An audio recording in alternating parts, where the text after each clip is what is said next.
Welcome back into Talking Fitchburg. I'm Jeremy Crosby, and joining me today from the Fitchburg Fire Department, station number DOS 2, it's Adam Dorn. Yeah, thanks, Jeremy. Happy New Year. Happy Welcome New to Year. the 2016 Yeah, it is. year. Are you excited? Yeah, it's going to be a great year. Fitchburg Fire had a good year? Yeah, I don't even remember what the final count was, but I know we're close to 2,000 runs this year, which is the highest number we've ever been at. So Is that a continuing trend, like upward? yeah, it is. It continues to go up. So, as the city grows, we get more calls for responses, and it's just going to continue to grow from here on out. So. It's going to be an exciting year. We have a new fire chief starting here in January. So Can't wait to be having him on the show. So yeah, it's going to be fun. Cool. Well, today you're on. Well, we always have you on for fire safety, of course. So, and it wouldn't be any different today. And we're going to kick it off with home heating and fires. Right. Which is the perfect time of year because you're all inside, staying warm. It's cold out. Right. Everybody likes to have the fireplace roaring, which I enjoy myself. But there's also a point where, hey, we need to keep it somewhat reasonable here, too. Have you guys had any fire chimney responses this year yet? Not that I'm aware of. At the end of the year or at the beginning of the year? Yeah. Not to like challenge you. Right. Not that you're aware of, yeah. Yeah, not that I'm aware of right now.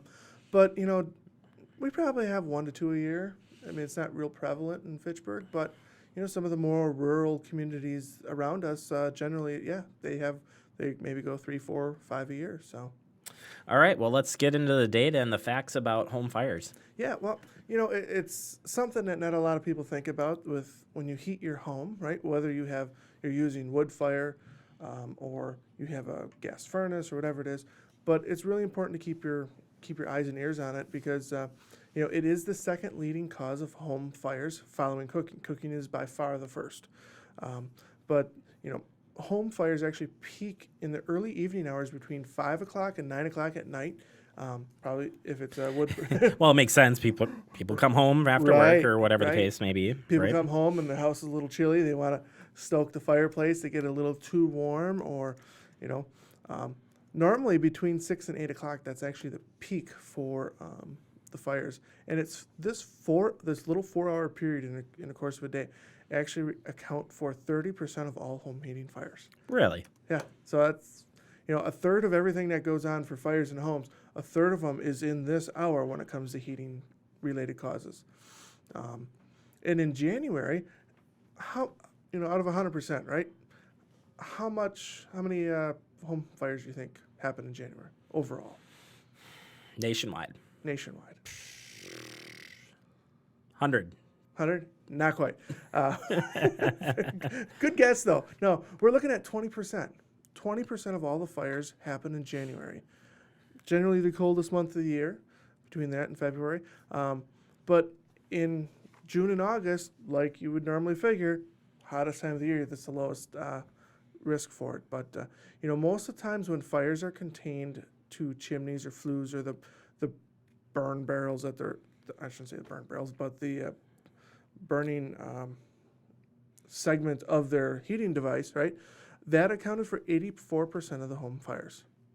So when they're contained to that, because people overstock that area, to put too much fire or too much wood into the fire, and it actually can break the flue or the insulation or the containment on that, and it actually cause it to spread.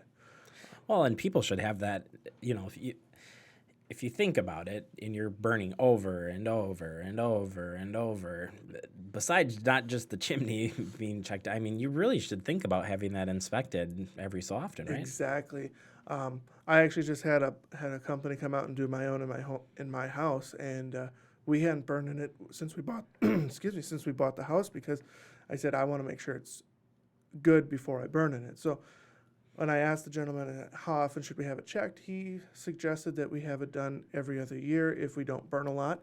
But if you burn on a fairly regular basis, you should have it done yearly because, you might have that one fire that gets a little too warm and it starts to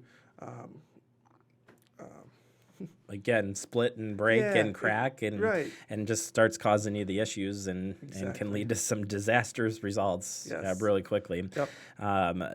besides the fact that you could have the chimney fires and you could have, if you got the wood burning or fireplace, you also have the fact of still the CO from heating and stuff. And now with us having our doors and windows and the insulation and keeping those gases in, it's a good probably time to also remind you about the CO alarm. Right. It's just as important as the smoke alarm. Exactly. For heating here. Exactly. It's almost, I don't want to say it is more important, but it's getting close to being almost as important, if not more important, in the winter months, because carbon monoxide is an odorless, colorless gas, and it mixes with air. So it's not going to be in the lowest part of the home or the highest part of the home.